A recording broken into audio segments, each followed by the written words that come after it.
آج کے صحت مند فجر میں نہیں ہوتے. دکان مسجد سے 10 میل دور, فیکٹری مسجد, دکان جو ہے گھر سے 10 میل دور, فیکٹری مسجد گھر سے 20 میل دور, وہاں پہنچنا آسان, اور مسجد میں پہنچنا محلے کی مسجد. شریعت کا مزاج ہے رات کو جلدی سونا اور صبح کو جلدی, بولو بھائی, شریعت کا مزاج ہے رات کو جلدی سونا اور صبح کو جلدی. اور کراچی کا کیا مزاج؟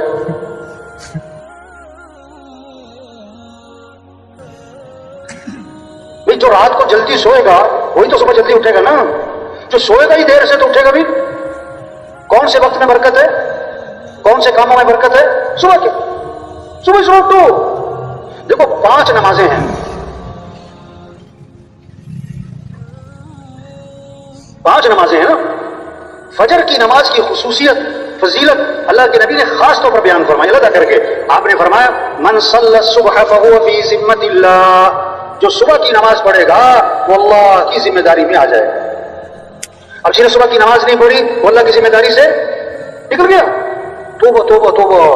دیکھو چاندنی رات ہو تو تالاب میں کیا نظر آتا ہے بھائی؟ بولو بھائی, چاند. اور چاند ہے کہاں؟ آسمان پہ. یہ جو تالاب میں نظر آ رہا ہے یہ کیا ہے؟ عکس. اگر کوئی تالاب میں چھلانگ لگائے کہ میں چاند کو پکڑ لوں تو اسے کیا کہو گے؟ پاگل ہے, بیوقوف ہے. وہ یہ تو عکس ہے. آج رزق نظر آتا ہے دکان میں, رزق نظر آتا ہے دفتر میں, رزق نظر آتا ہے کاروبار میں, اور اللہ قرآن پاک میں فرماتے ہیں وَفِي السَّمَاءِ رِزْقُكُمْ, تمہارا رزق تو آسمانوں میں. تمہارا رزق کہاں ہے؟ یہ جو فجر پڑے بغیر دکان پہ جاتے ہیں, فجر پڑے بغیر دفتر جاتے ہیں, فجر پڑے بغیر کاروبار پہ جاتے ہیں, ان کو رزق کی تلاش ہے اور رزاق کی نافرمانی کر رہے ہیں. یہ چاند کہاں تلاش کر رہے ہیں؟ کہاں تلاش کر رہے ہیں؟ ہائے ہائے. تبلیغ کیسے کرو؟ اللہ کی طرف پھیرو, اللہ کے سامنے جھکو. ہاں, جو کام پیسوں سے نہیں ہوتا اور جو کام حکومتوں سے نہیں ہوتا وہ کام اللہ تمہاری نماز سے کرے گا, وہ کام اللہ تمہاری دعاؤں سے کرے گا, وہ کام اللہ تمہارے سجدوں سے کرے گا. نماز پڑھو. دیکھو 5 نمازیں ہیں نا, 5 نمازیں نا. سب سے پہلی نماز کون سی ہے اور سب سے کم نمازی کس میں؟ فجر میں. حدیث میں آتا ہے جس نے صبح نماز نہیں پڑھی اور نہ وضو کیا نہ اللہ کا نام لیا, یہ وہ آدمی ہے جس کے کانوں میں شیطان نے پیشاب کر دیا. حدیث ہے. ہم جو فجر پڑھتے ہی نہیں ہیں کئی سالوں سے, اس کے کان تو شیطان کے گٹر بنے. شیطان کے کیا ہیں؟ اس میں خیر کی بات اس کے کان پہ اثر کرے گی نہیں, وہ تو شیطان کے پیشاب سے بھرا ہوا اس کا کان. حدیث میں آتا ہے فجر میں اور عصر میں فرشتوں کی تبدیلی ہوتی ہے. جیسے گھاڑ تبدیل ہوتے ہیں نا, تو فرشتے تبدیل ہوتے ہیں کب؟ فجر اور جب فرشتے واپس جاتے ہیں نا تو اللہ فرماتے ہیں فرشتوں سے باوجود جاننے کے جب تم گئے تھے میرا بندہ کیا کر رہا تھا, اب تم واپس آئے ہو تو میرا بندہ کیا کر رہا تھا. اگر وہ پکا نمازی ہے تو فرشتے کہتے ہیں اللہ جب شام کو گئے تھے نا تو عصر کی نماز پڑھ رہا تھا, ابھی واپس آئے نا تو فجر کی نماز پڑھ رہا تھا. واہ واہ, کتنی خیر کی بات پہنچی. اگر خدا نخواستہ بے نمازی ہے تو فرشتے کہیں گے اللہ جب شام کو گئے تھے تو دکان بیٹھا تھا یا کلب بیٹھا تھا یا جم میں تھا, ابھی صبح آئے ہیں تو سو رہا تھا, پڑا ہوا تھا. تو نیت کرو بھی سب کو نمازی بنانا ہے انشاءاللہ. یہ محنت ہے تبلیغ میں, نماز زندہ ہو. اللہ نے پیسہ دیا زکات دو. حدیث میں آتا ہے جس مال کی زکات نہیں دی جائے گی وہ مال گنجا سانپ بنا کر اس کے گلے میں توپ ڈالا جائے گا اور اس کو بیچے گا اور کہے گا میں ہی تیرا مال ہوں, میں ہی تیرا خزانہ. ہاں, اللہ نے پیسہ دیا حج پہ جاؤ. آپ صلی اللہ علیہ وسلم نے فرمایا جس پر حج فرض ہے اور وہ نہیں کرتا مجھے کوئی پرواہ نہیں, یہ یہودی ہو کے مرے یا عیسائی ہو کے مرے. رمضان آیا روزے رکھو.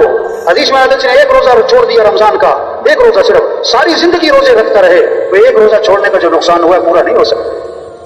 یہ محنت ہے تبلیغ میں. لوگ اللہ کو پہچانیں, اللہ کی مانیں, اللہ ہم سے کیا چاہتا ہے اس کو معلوم کریں. ہر مسلمان میں شوق پیدا ہو میرا اللہ میرے سے کیا چاہتا ہے, میرے نبی کا طریقہ کیا ہے. دین سیکھنے کا شوق پیدا کیا جا رہا ہے. مجھے ایک نوجوان ملا پچھلے دنوں, میں نے کہا کیا پڑھتے ہو؟ کہتا میں کالج میں پڑھتا ہوں. کون سی کلاس میں؟ کہتا فرسٹ ایئر میں. میں نے کہا بتانا غسل کے فرض کتنے ہیں؟ کہتا 8. میں نے کہا پورے کر کے دکھاؤ ذرا.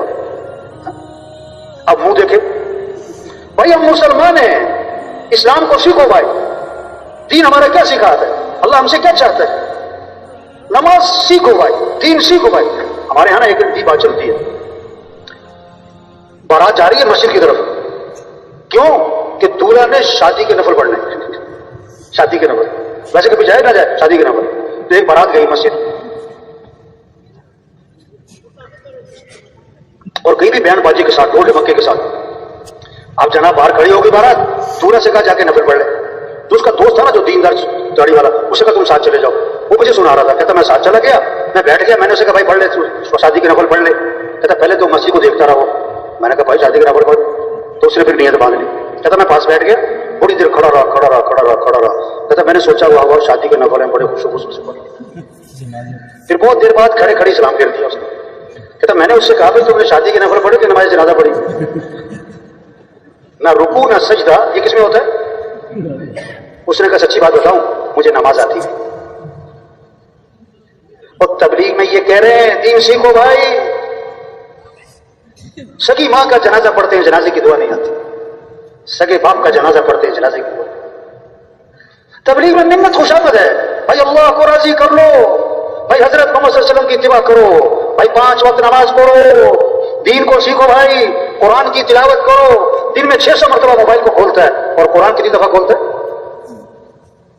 یہ کیسے مسلمان ہیں کہ سال ختم ہو جاتا ہے قرآن ختم. آپ صلی اللہ علیہ وسلم نے فرمایا ہر چیز کا ایک دل ہوتا ہے اور قرآن پاک کا دل سورہ یاسین ہے. آپ نے فرمایا جو صبح کو سورہ یاسین پڑھے گا اللہ شام تک کے کاموں میں اس کی مدد فرمائے. ہمارے گھروں میں فضا بنے قرآن کی. آپ نے فرمایا جو رات کو سورہ ملک پڑھے گا اللہ اسے قبر کے عذاب سے بچا لیں گے. آپ نے فرمایا کہ جو رات کو سورہ واقعہ پڑھے گا اس پر فاقہ نہیں آئے گا. آپ نے فرمایا کہ تم اس بات سے عاجز ہو کہ 1000 آیات پڑھ لیا کرو.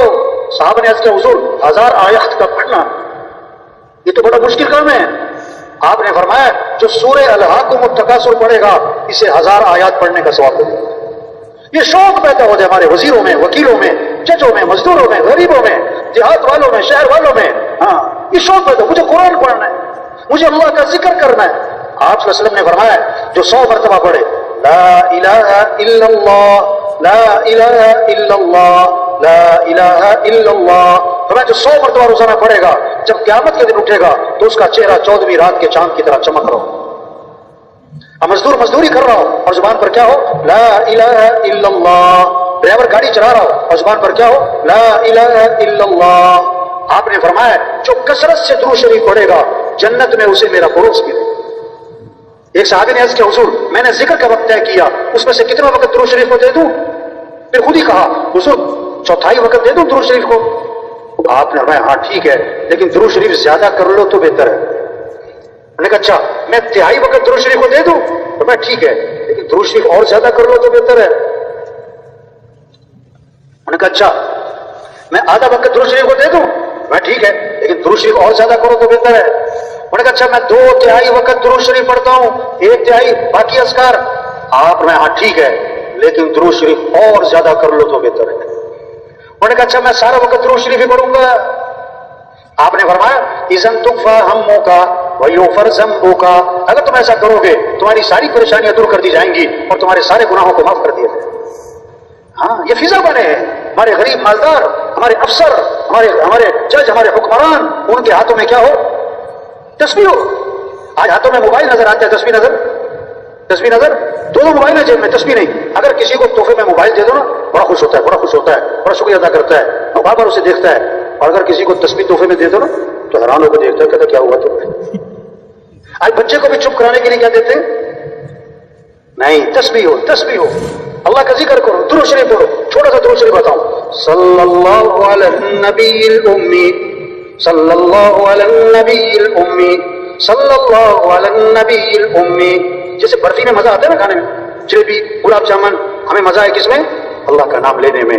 درود شریف پڑھنے میں کیا ہے؟ مزہ ہے. ہمارا زمیندار ہل چلا رہا ہو اور زبان پر کیا ہو صلی اللہ علی النبی الامی, صلی اللہ علیہ, مستویات گھر میں روٹی پکا رہی, آٹا گوندھ رہی, اور زبان پر کیا ہو صلی اللہ علیہ وسلم, صلی اللہ علیہ وسلم. درود شریف پڑھنے کا شوق پیدا ہو. آپ نے فرمایا جو کثرت سے استغفار کرے گا اللہ ہر تنگی سے اسے نکالے گا, پریشانیوں سے بچائے گا, اللہ وہاں سے رزق دے گا جہاں سے وہاں گمان بھی نہیں. استغفار فرماتے ہیں وما كان الله ليعذبهم وانت فيهم وما كان الله معذبهم وهم يستغفرون. اللہ فرما رہے ہیں کہ محمد صلی اللہ علیہ وسلم جب تک آپ ان میں موجود ہیں نا ان پر عذاب نہیں آئے گا، اور جب تک یہ استغفار کرتے رہیں گے ان پر عذاب، استغفار کی برکت سے عذاب ٹل جائیں گے. یہ فضا بنے درود شریف، استغفار، اس سے مسئلے حل ہوں گے. استغفار کی برکت سے مسئلے حل ہوں گے، عقل سے نہیں، تیزی سے محنت نہیں. اللہ مسئلہ کرے گا. کیسے؟ اپنے اعمال اچھے بناؤ، اپنے اعمال اچھے بناؤ. آپ صلی اللہ علیہ وسلم نے فرمایا، کیسی خوبصورت حدیث ہے، کیا خوبصورت الفاظ ہیں. کلمتانی خفیفتانی علی اللسان ثقیلتان فی المیزان حبیبتان الی الرحمن سبحان اللہ وبحمدہ سبحان اللہ العظیم. کیا خوبصورت الفاظ. یہ دو کلمے ہیں جو زبان پر بہت ہلکے ہیں، قیامت کے دن ترازو میں بڑے وزنی ہیں، اللہ کو بڑے محبوب ہیں.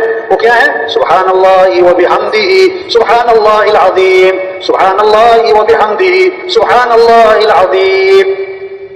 یہ محنت ہے تبلیغ میں، تو سب نیت کرو بھائی، ہر مسلمان کو ذکر پر لانا ہے انشاءاللہ. روزانہ قرآن کی تلاوت کرنی ہے، اور اپنے مسائل کس کے سامنے رکھنے ہیں؟ کس سے مانگنا ہے؟ صبح کی دعائیں پڑھو، شام کی دعائیں پڑھو، اس سے مسئلے حل ہوں گے. مسئلے کون حل کرے گا؟ اللہ. کیسے؟ اپنے عمل اچھے بناؤ، اپنے مسئلے اللہ کے سامنے رکھو، موقع موقع کی دعائیں پڑھو بھائی. عبداللہ بن محمد رضی اللہ عنہ فرماتے ہیں، حضور صلی اللہ علیہ وسلم اس دعا کا پڑھنا کبھی نہیں چھوڑتے تھے، نہ صبح چھوڑتے تھے نہ شام چھوڑتے تھے. کون سی دعا ہے؟ جو اللہ کے نبی نہ چھوڑیں، نہ صبح نہ شام. ہمارے لیے کتنی ضروری ہے، بچوں کے لیے، بیوی کے لیے. یہ دعا یاد کرو بھائی، یہ دعا پڑھو بھائی. اللہم انی اسألک العافیۃ فی الدنیا والآخرہ، اللہم انی اسألک العفو والعافیۃ فی دینی ودنیای واہلی ومالی، اللہم استر عوراتي وآمن روعاتي، اللہم احفظنی من بین یدی ومن خلفی وعن یمینی وعن شمالی ومن فوقی واعوذ بعظمتک ان اغتال من تحتی. اس دعا کو اللہ کے نبی نہ صبح چھوڑتے تھے نہ شام چھوڑتے. یہ اللہ سے مانگو. حدیث میں آتا ہے، من لم یسأل اللہ یغضب علیہ، جو اللہ سے مانگتا نہیں اللہ اس سے ناراض ہو جاتا ہے. اللہ اس سے کیا ہو جاتے ہیں؟ لوگوں سے مانگو تو لوگ کیا ہو جاتے ہیں؟ ناراض. اور اللہ سے نہ مانگو تو اللہ سے مانگو. اس پر تبلیغ میں اس پر محنت ہو رہی ہے، اس پر آنا ہے، اس پر لانا ہے. اللہ کی مانو، نماز آؤ، قرآن پڑھو، اللہ کا ذکر کرو، اپنے اخلاق اچھے بناؤ.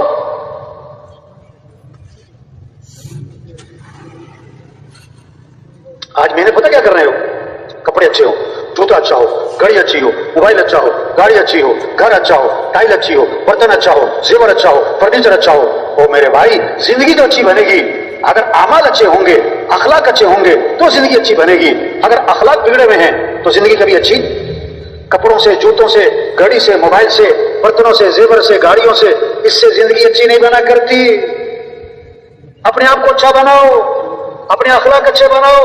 اخلاق کسے کہتے ہیں؟ سل من قطعک، جو تم سے رشتہ توڑے تم اس سے رشتہ جوڑو. جو ظلم کرے اسے کیا کرو؟ معاف کرو. جو برائی کرے تو بدلہ کس سے دو. یہ اخلاق ہے. آپ صلی اللہ علیہ وسلم نے فرمایا، کامل ایمان والا کون ہے؟ کامل ایمان والا فرمایا جس کے اخلاق اچھے، جس کے کیا اچھے ہوں. دوسری بات فرمایا، سب سے زیادہ وزنی چیز قیامت کے دن ترازو میں جب نیکیاں برائیاں توڑی جائیں گی تو سب سے وزنی نیکی آدمی کے حسن اخلاق. آدمی کے حسن اخلاق اچھے بنو، نرمی پیدا کرو، معاف کرنا سیکھو. ایک صحابی نے عرض کیا، حضور میرا غلام ہے غلطیاں بہت کرتا ہے. کیوں بھائی؟ سن رہے کہ سو گئے بھائی؟ تھک تو نہیں گئے بھائی؟ ایک صحابی نے عرض کیا، حضور میرا غلام ہے غلطیاں بہت کرتا ہے، میں کب تک معاف کروں؟ آپ خاموش رہے. پھر عرض کیا، حضور میرا غلام ہے غلطیاں بہت کرتا ہے، میں کب تک معاف کروں؟ آپ نے فرمایا، اگر ایک دن میں 70 مرتبہ غلطی کیا کرے تو معافی کر دیا کرو. کیا خوبصورت اخلاق سکھا. میرا بیان تھا پولیس والوں میں، تو میں نے ایک حدیث سنائی. ایک صحابی نے عرض کیا، حضور مجھے نصیحت فرمائیں. آپ نے مختصر سا جواب دیا، لا تغضب، غصے پہ قابو پاؤ، نصیحت ختم. عرض کہ حضور اور نصیحت فرمائیں. فرمایا لا تغضب، غصے پہ قابو پاؤ، نصیحت ختم. عرض کہ حضور کچھ اور نصیحت فرمائیں. فرمایا لا تغضب. فردد مرارا فقال لا تغضب. بار بار عرض کیا، حضور کچھ اور نصیحت فرمائیں. ہر بار فرمایا اپنے غصے پہ قابو پاؤ. بیان کے بعد جو پولیس کا سب سے بڑا افسر بیٹھا تھا نا، کہتا مولوی صاحب سے ایک حدیث پر عمل ہو جائے نا تو ہماری جیل کے، کچہریوں کے، تھانوں کے آدھے سے زیادہ مسئلے حل ہوتے ہیں. غصے پہ کیا کرو. ایک سے پوچھا جیل میں کتنا عرصہ ہو گیا ہے؟ کہتا 15 سال. کیا ہوا تھا؟ کہتا میں نے آدمی مارا تھا. کیوں مارا تھا؟ کہتا اس نے مجھے گالی نکالی تھی. اسے پوچھا اب جیل میں کتنی گالیاں پڑتی؟ کہتا اب تو روز ہی پڑتی. تو ایک گالی برداشت کر لیتا اللہ کے بندے؟ برداشت. غصے پہ قابو. آپ نے فرمایا پہلوان وہ نہیں ہے جو کسی کو اٹھا کے پھینک دے، پہلوان وہ ہے جو غصے کے وقت میں اپنے نفس پہ قابو پائے.